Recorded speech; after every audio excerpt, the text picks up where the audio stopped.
ہائے مصطفیٰ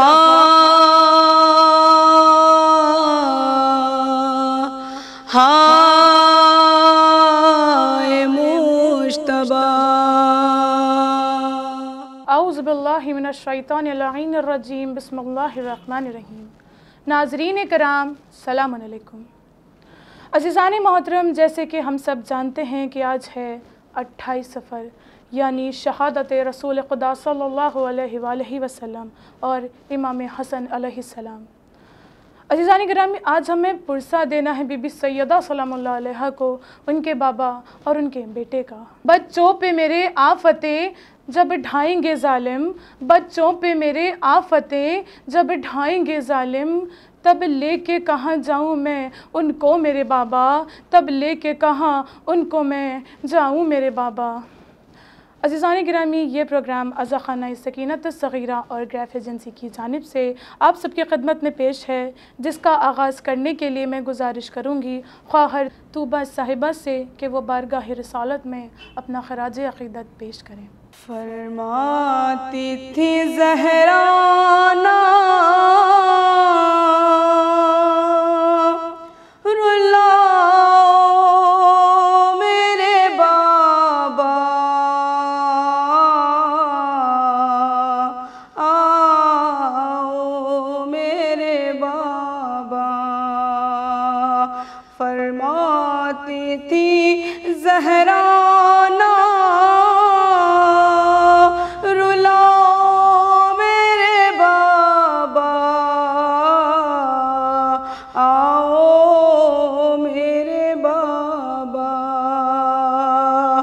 بیٹی سے نہ تم منہ کو چھپاؤ میرے بابا، آؤ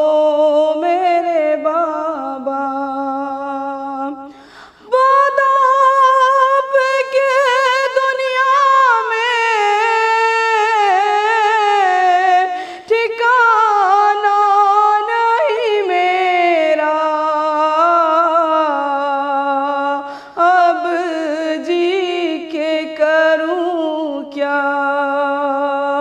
زہرا کو بھی پاس اپنے بلاؤ میرے بابا،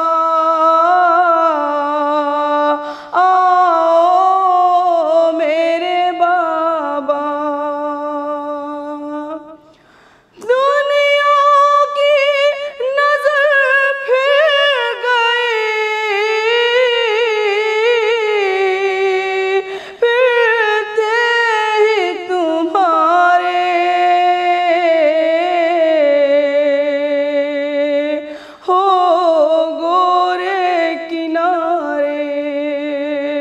رتبہ میرا امت کو بتاؤ میرے بابا، آؤ میرے بابا۔ جی بھر کے تمہیں فاطمہ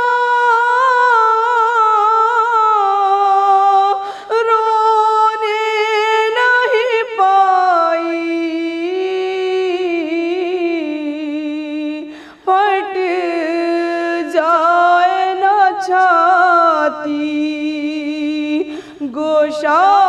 کوئی رونے کو بتاؤ میرے بابا، آؤ میرے بابا۔ بچے میرے روتے ہیں، جدائی میں تمہارے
روتی تھی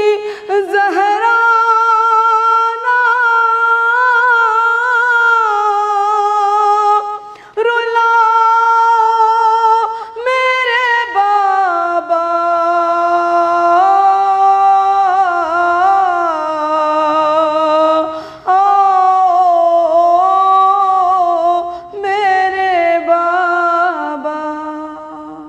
عزیزان محترم، جب ہم نام حسن سنتے ہیں تو جو سب سے پہلا خیال ہمارے ذہن میں آتا ہے وہ ہے مظلومیت، کہ کتنا مظلوم ہے ہمارا امام کہ ان کی شہادت کے بعد ان کے جنازے پر تیر برسائے گئے۔ وہ بھی کون امام جس نے اپنی پوری زندگی اپنے نانا کی امت کی اصلاح میں گزار دی۔ بس عزیزوں، اس عزا کے سلسلے کو آگے بڑھاتے ہوئے میں گزارش کرنا چاہوں گی خواہر شیبہ رضوی صاحبہ سے کہ وہ آئیں اور اپنی تقریر کا آغاز کریں۔ اعوذ باللہ من الشیطان الرجیم، بسم اللہ الرحمن الرحیم، الحمد للہ رب العالمین، والصلاة والسلام على اشرف الانبیاء والمرسلین، وسیدنا ونبینا وشفینا وہادینا ومولانا ومولا الکونین جد الحسن والحسین ابی القاسم محمد، لعنت اللہ علی اعدائہم اجمعین، اما بعد فقد قال اللہ فی کتابہ المبین وہو اصدق الصادقین، بسم اللہ الرحمن الرحیم، یا ایہا المزمل و یا ایہا المدثر، صدق اللہ العلی العظیم۔ سب سے پہلے سب تعریف اس پاک پروردگار کی جو ہمارا مالک ہے، رحمان ہے، رحیم ہے، رب العالمین ہے، اپنے رتبہ سے زیادہ بلند ہے، اپنے کرم سے زیادہ کریم ہے۔ اس کے بعد درود و سلام محمد و آل محمد پر، اللہم صلی اللہ محمد و آل محمد وعجل فرجہم۔ ناظرین اکرام، میں نے آپ کے سامنے جن 2 آیتوں کی تلاوت کا شرف حاصل کیا، 2 الگ الگ سوروں کی پہلی آیتیں ہیں۔ دونوں میں اللہ اپنے محبوب، اپنے حبیب خاتم النبیین سرور کائنات محمد مصطفیٰ صلی اللہ علیہ وسلم کو مخاطب کر کے فقط ان کے ایک چادر اوڑھ لینے پر ان کو مخاطب کر رہا ہے اس نام کے ساتھ کہ اے چادر کو اوڑھنے والے، اے مدثر، اے مزمل۔ کیونکہ آج کی تاریخ 28 صفر 2 معصوموں سے منسوب ہے، رسول خدا صلی اللہ علیہ وسلم اور امام حسن مجتبیٰ صلی اللہ علیہ وسلم سے۔ عموماً زیادہ تر فضائل رسول اس طرح سے بیان نہیں ہو پاتے اور لوگ ہم پر اس بات کی تہمت بھی لگاتے ہیں کہ ہمارے یہاں فضائل مولا کائنات ہی ہر مقام پر بیان ہوتے ہیں اور رسول خدا کے فضائل نہیں بیان ہوتے، جبکہ حقیقت سب سے بڑی یہ ہے کہ فضائل رسول اگر کوئی جانتا ہے تو وہ علی والے ہی جانتے ہیں، کیونکہ جس نے علی کے ذریعے رسول کو پہچانا ہے اسی نے جانا ہے، ورنہ تو دنیا یہ جانتی ہے کہ معاذ اللہ رسول اللہ ہذیان کے شکار تھے، معاذ اللہ رسول اللہ 40 برس کے بعد عہدہ رسالت پر آئے، یا لوگوں کی فکر یہ ہے، لوگوں کے ذہن میں یہ ہے کہ قلب رسول کو پاک کیا گیا اور پھر اس میں علم بھرا گیا تب جا کر آپ نے اعلان رسالت کیا، جبکہ ہمارے یہاں یہ ہے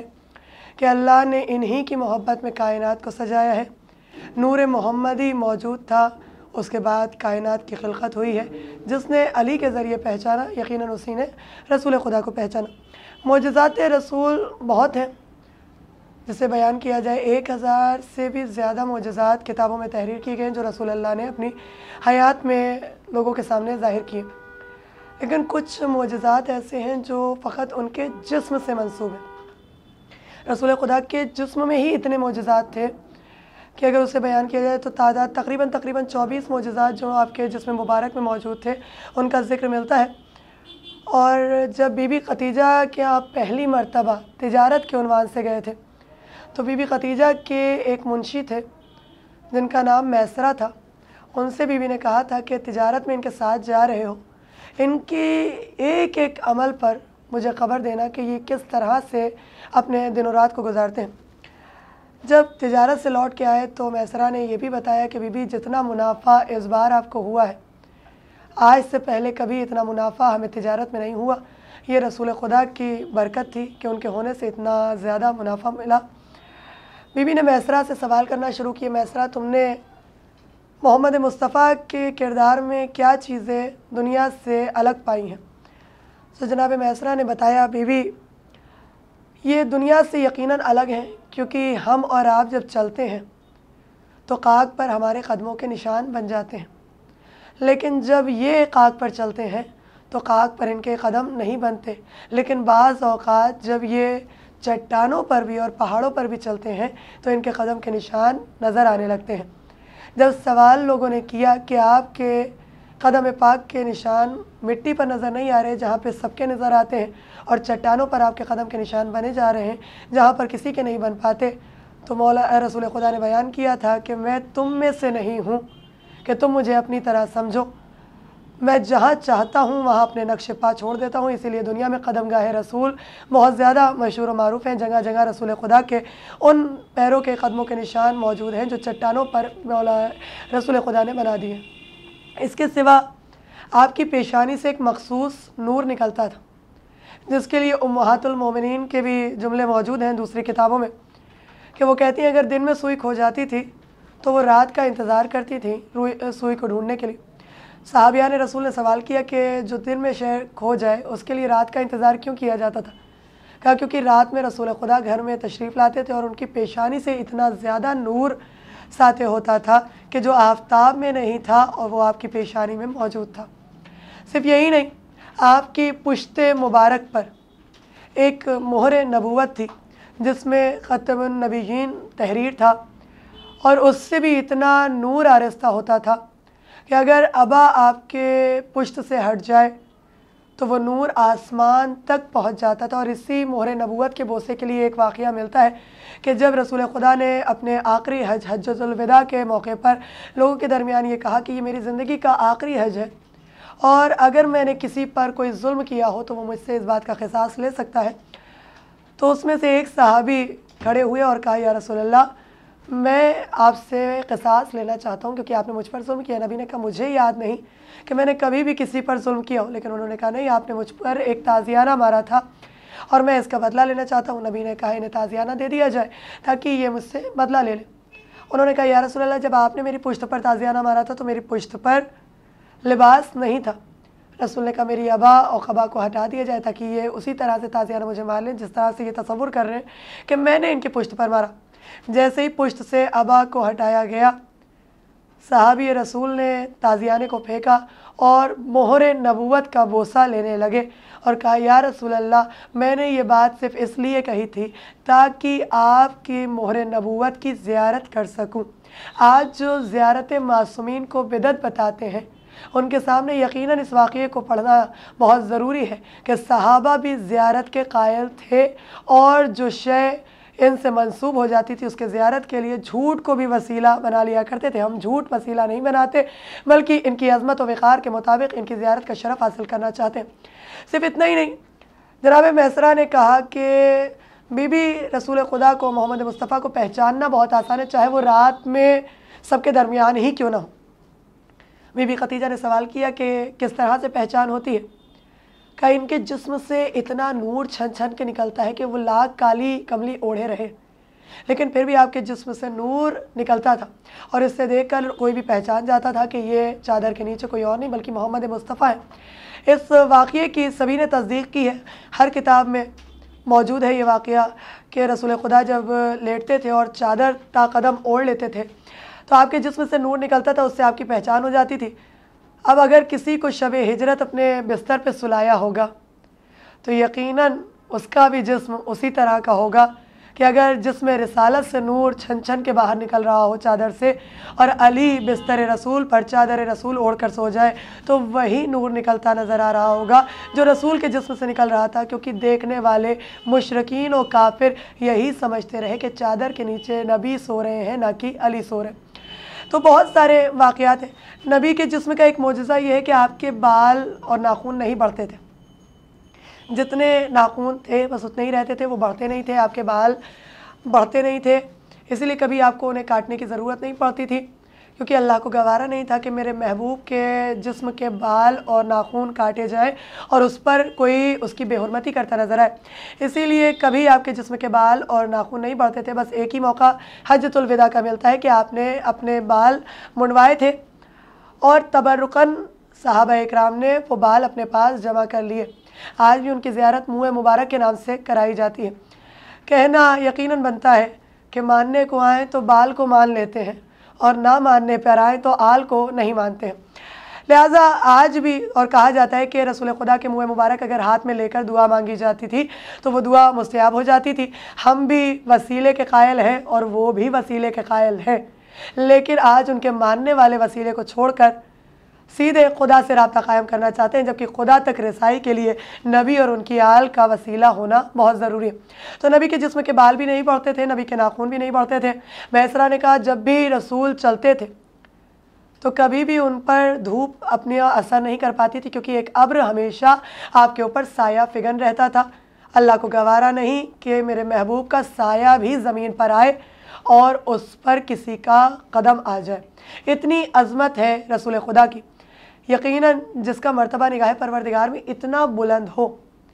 کہ اس کے سائے پر بھی کسی کا قدم نہ آئے، یہ خدا کو گوارا نہ ہو۔ اگر وہی محبوب پروردگار کسی کو اپنے دوش پر سوار کرے تو اس کا مرتبہ نگاہوں میں سمجھنے والا ہے کہ حسنین کس مرتبے کے مالک ہیں، کہ دوش نبی کے سوار ہیں۔ علی مرتضیٰ کس مرتبے پر فائز ہیں کہ مہر نبوت پر قدم مولائے کائنات ہے۔ نبی کے جسم کا ایک اور مخصوص معجزہ یہ تھا کہ جسم رسالت چاہے جیسا بھی ہو، لیکن ان کے سامنے کتنا بھی کوئی بالا قد، کوئی قوی قد کا آ جائے، رسول اللہ کے سامنے اس کا قد کم نظر آتا تھا، چاہے وہ رسول خدا سے بالا ہی قد کیوں نہ ہو، لیکن نبی کے سامنے اس کا قد کم ہو جاتا تھا۔ کوئی نبی کے سامنے بلند ہوتا نظر نہیں آتا تھا، اور اتنا فرق ہوتا تھا کہ اس کا سر بھی نبی کے بازو سے، نبی کے شانے سے بلند نہیں ہو پاتا تھا۔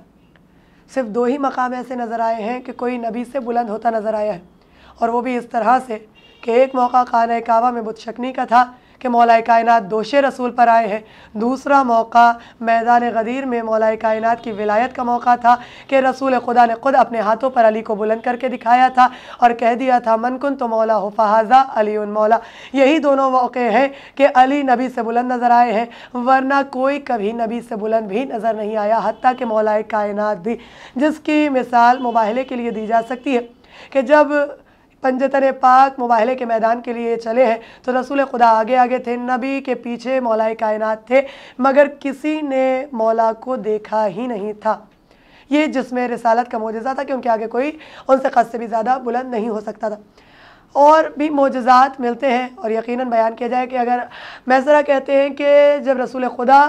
اپنے ہتھیلی پر کوئی سنگریزے اٹھا لیتے تھے تو وہ سنگریزے گویائی کرنے لگتے تھے، ان میں گویائی پیدا ہو جاتی تھی اور وہ تسبیح الہی پڑھنے لگتے تھے۔ کبھی سبحان اللہ کی آواز آتی تھی، کبھی الحمدللہ کی آواز آتی تھی، کبھی اللہ اکبر کی آواز آتی تھی۔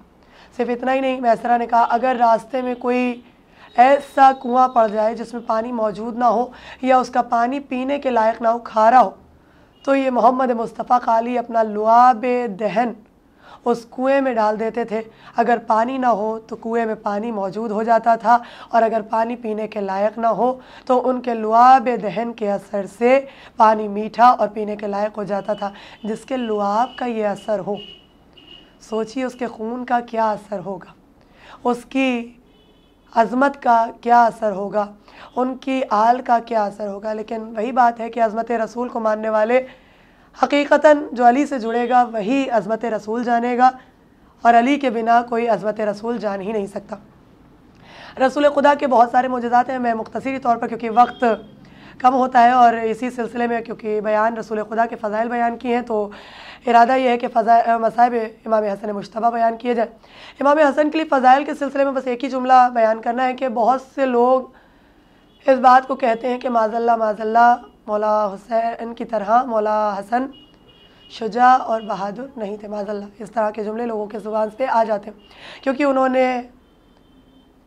بیعت کا تو سوال ہی نہیں ہے، انہوں نے تلوار نہیں اٹھائی اور صلح کر لی تھی، اور مولا حسین نے تلوار اٹھائی تھی، تو لوگ اس جملے کو کہہ جاتے ہیں کہ معاذ اللہ اگر حسین اس مقام پر ہوتے تو تلوار اٹھاتے ہیں۔ جبکہ اگر مولا حسین امام حسن کی جگہ پہ ہوتے تو وہ بھی صلح کرتے نظر آتے، اور امام حسن اگر کربلا کے میدان میں ہوتے تو وہ بھی تلوار ہی اٹھاتے نظر آتے۔ یہاں پر عمل اپنا نہیں ہوتا، معصومین کا مقصد ہی مشیت الہی ہے۔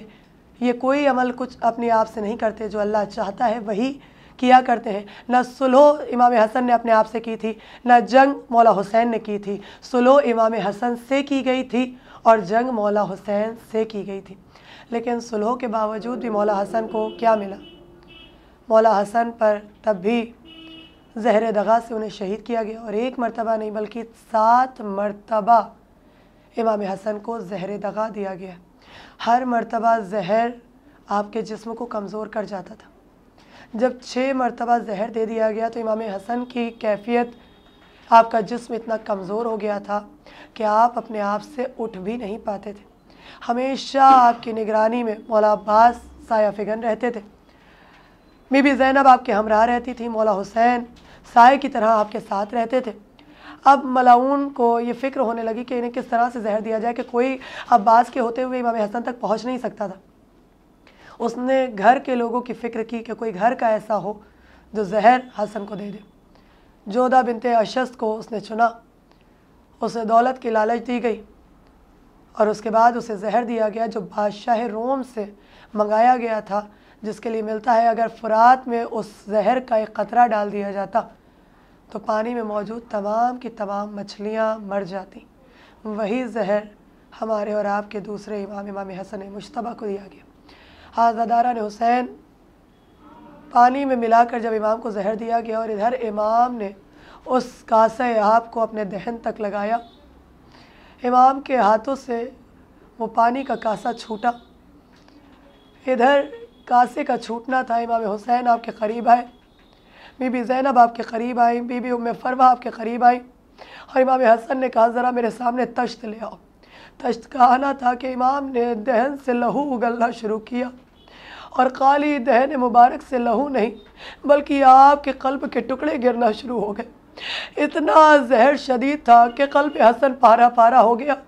یا یہ کہوں کہ یہ قلب حسن نہیں تھا، قلب فاطمہ زہرا تھا، کہ جسے نہ جانے ظالموں نے کتنی مرتبہ پارا پارا کیا ہے، کبھی تلوار چلا کر تو کبھی زہر دے کر۔ عزاداران حسین، امام مظلوم کو زہر دیا گیا اور امام دہن سے لہو اگلنے لگے، آپ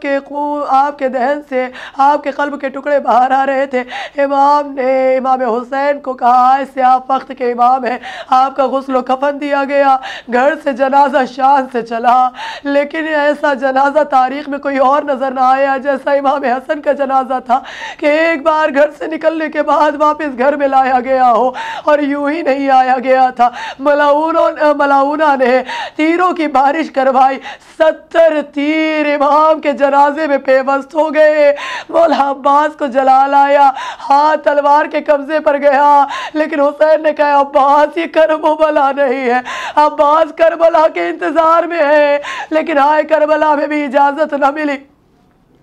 لہٰذا مولا عباس نے تلوار پر سے ہاتھ ہٹا لیا، جنازے کو واپس پلٹایا گیا۔ اب جو گھر میں لے کر آیا گیا، ابھی بہن رو ہی رہی ہے کہ بھائی کی شہادت ہوئی ہے، ادھر بھائی کے جنازے کو پلٹ کر آنا تھا۔ زینب نے بھائی کے جنازے کو دیکھا، جنازے پر تیروں کو دیکھا، اتنا روئی کہ غش آ گیا۔ میں کہوں گی شہزادی، آج آپ نے یہ منظر دیکھا ہے کہ ایک بھائی کے جنازے پر تیر ہے، تو کل وہ بھی منظر آپ کی نگاہوں پر ہوگا کہ ایک بھائی کا جنازہ تیروں پر معلق ہوگا۔ عزاداران حسین، بی بی زینب اور مولا حسین نے مل کر جسم امام حسن سے ان تیروں کو جدا کیا، کفن دوبارہ دیا گیا۔ اب نانا رسول خدا کی مزار کی طرف نہیں جانا،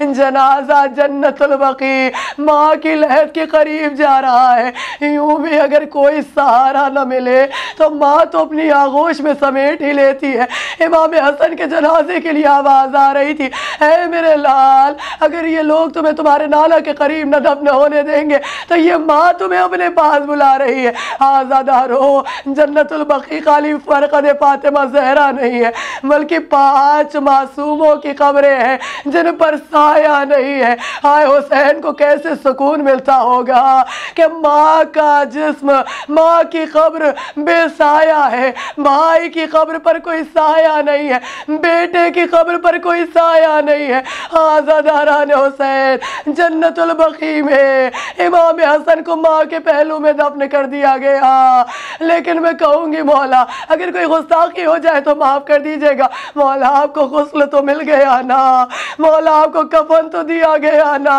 ارے نانا کے قریب نہ صحیح ماں کے پہلو میں دفنایا تو گیا، مگر افسوس آپ کے بھائی حسین کو نہ غسل ملا نہ کفن ملا۔ 40 دن کے بعد اس جنگل بیابان میں آپ کو بے سر دفنایا گیا۔ ہائے بہن 40 دن کے بعد بھی 1 سال کی مدت کے بعد آپ کی قبر پر پہلی مرتبہ آ سکی ہے۔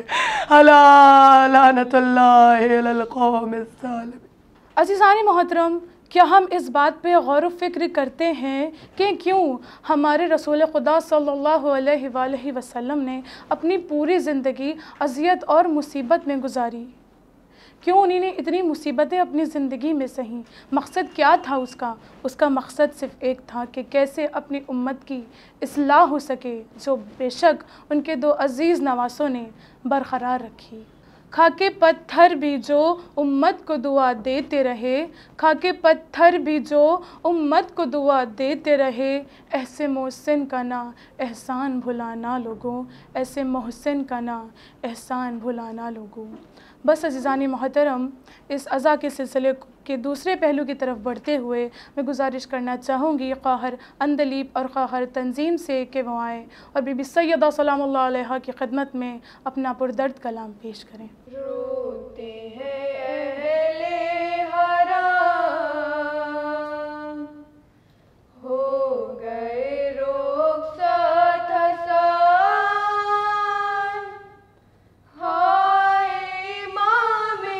حسن، ہائے امام حسن، کانپ اٹھی یہ زمین، ہل گیا چرخے کوہان،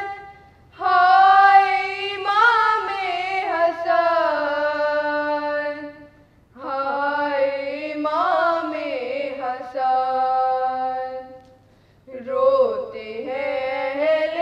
حرم، ہو گئے رخصت حسن، ہائے امام حسن،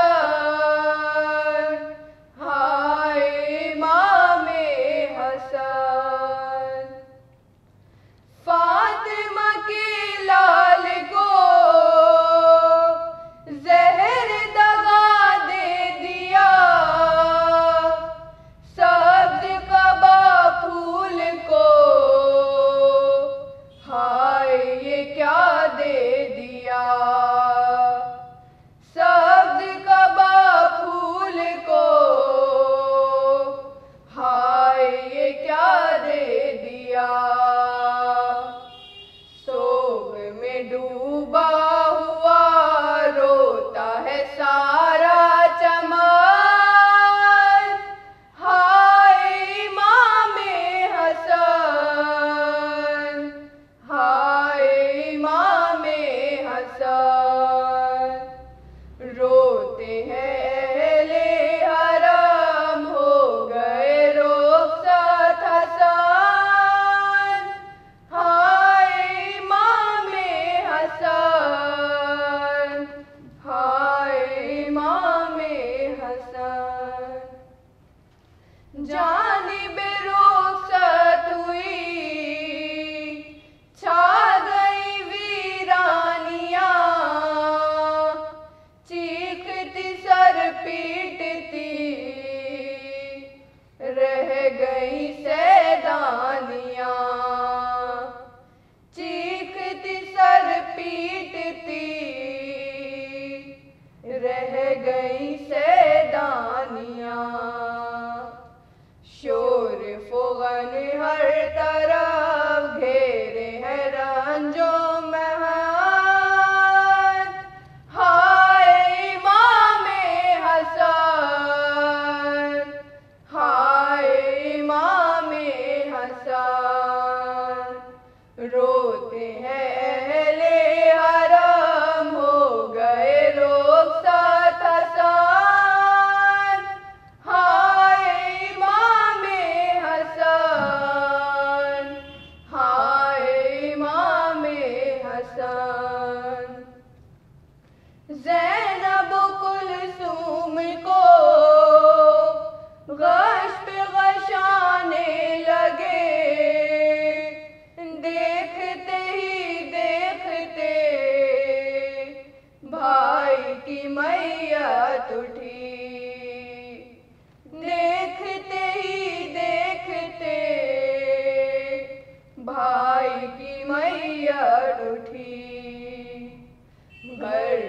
نوحہ کنا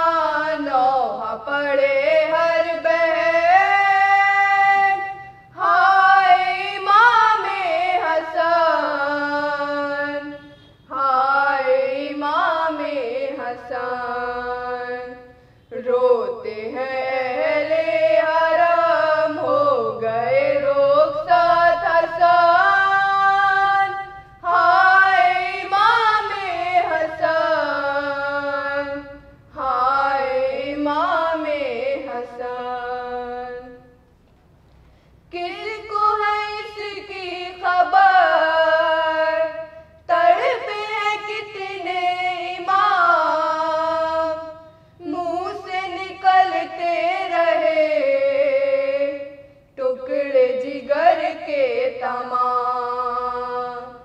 منہ سے نکلتے رہے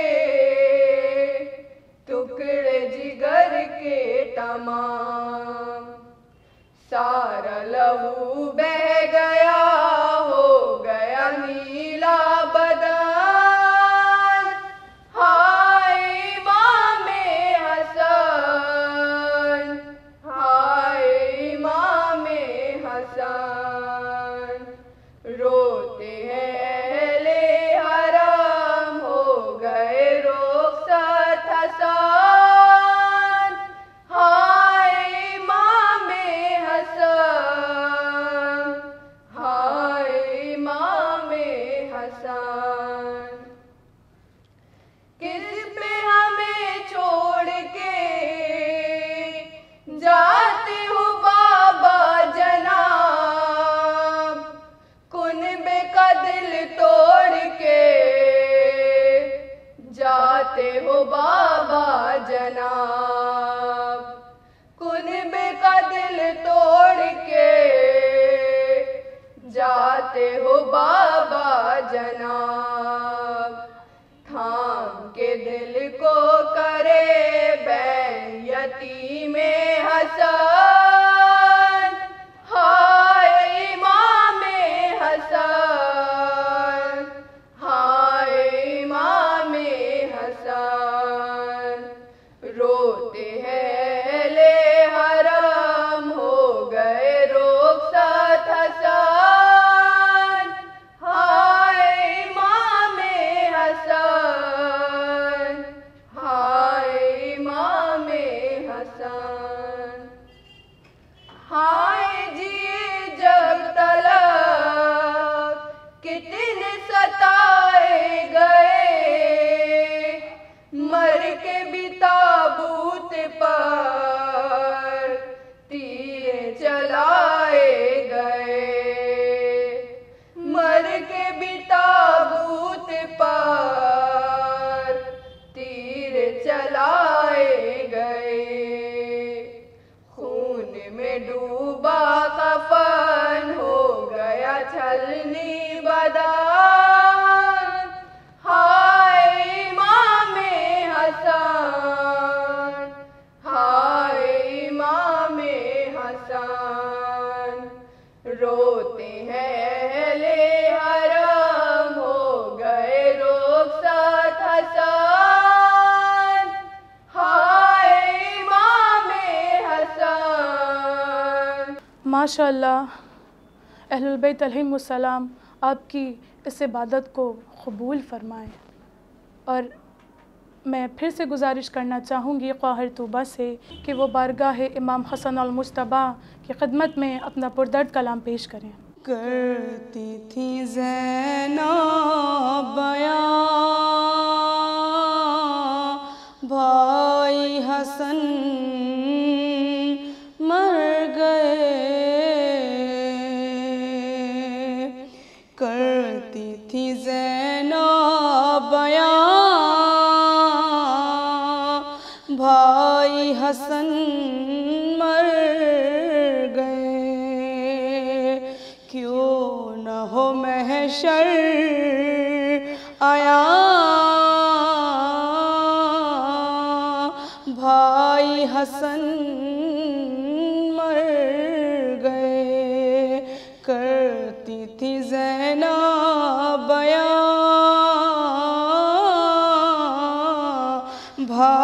حسن مر گئے، ہو گئی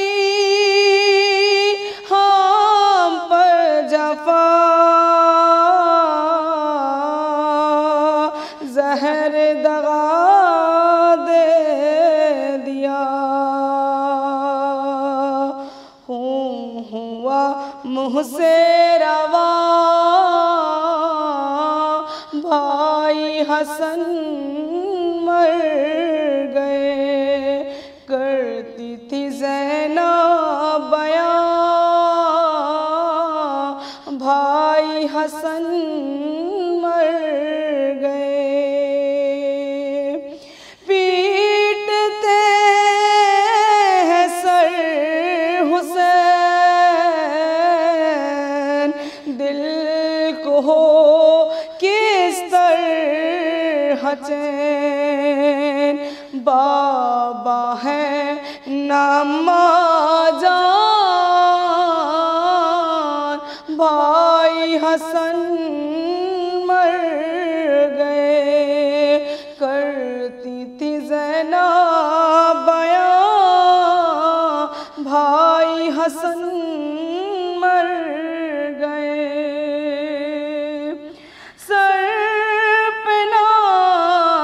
حیدر ہے اور نہ پیمبر ہے، سب گئے سوئے جنا بھائی حسن مر گئے، کرتی تھی زینب بیاں بھائی حسن مر گئے، تیر لگانے کو اب بھائی کے تابوت پر بیٹھے ہیں سب بدگماں بھائی حسن مر گئے، کرتی تھی زینب بیاں بھائی حسن مر گئے، قاسم گنچا دہن روتا ہے وہ کم سخن، اس سے کروں کیا بیاں بھائی حسن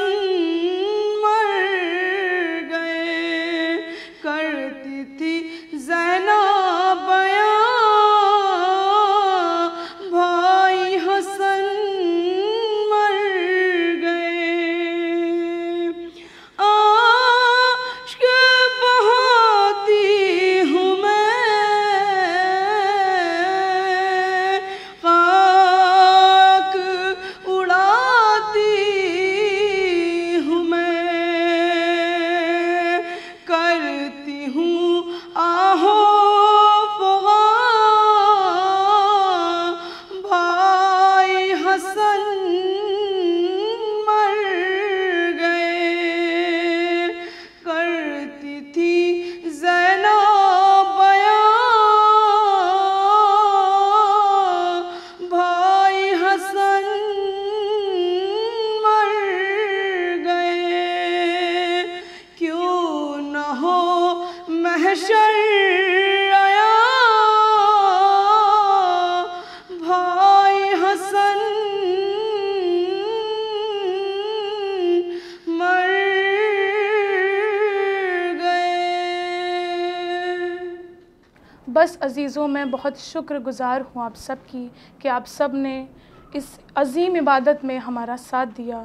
بس یہی دعا ہے کہ رسول خدا صلی اللہ علیہ وآلہ وسلم اور اہل البیت علیہم السلام ہماری اس عبادت کو قبول فرمائیں۔ عزیزوں، آپ کو ہمارا یہ پروگرام کیسا لگا اور آپ کو آگے کیسے پروگرامز چاہیے، یہ سب آپ ہمیں ہمارے کامنٹ سیکشن میں ضرور بتائیے گا۔ بس انہی جملوں کے ساتھ والسلام علیکم ورحمۃ اللہ۔ ہائے مصطفیٰ،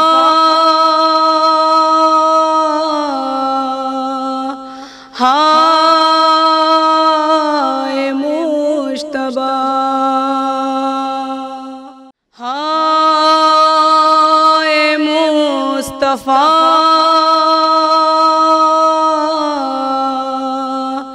ہائے مجتبیٰ۔